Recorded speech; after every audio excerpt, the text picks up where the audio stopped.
જ્યારે સોખડામાં રહેતા હતા ત્યારે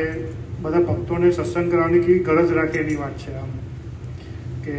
મંગળા આરતીમાં બધા ભક્તો જઈએ તો કોઈ આળસ સબર કંઈ એવું હોય કે આજે નથી જવું એમ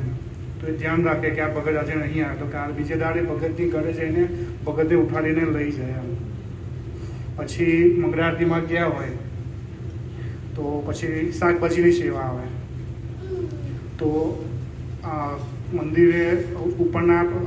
આરતી બાદ દાદા સ્વામી પ્રદક્ષિણા કરતા હોય ત્યારે દાદા સ્વામી જોડે પૂછી લે તમે આજે શું શાક કાપવાનું છે આમ દાદા સ્વામી કે બટાકા 1.5 ટોપલો કાપવાના છે,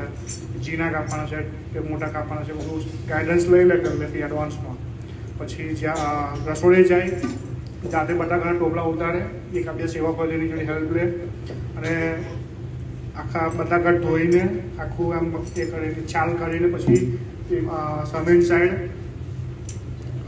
ધોયા પછી ત્યાં કટિંગ કરવા માટે જે જગ્યા છે ત્યાં લઈ જાય, ત્યાં બધું રેડી રાખે આમ કે જોઈએ તો કે કટિંગ માટે પાટલી ચોપ્પાની બધું ઉતારી બધું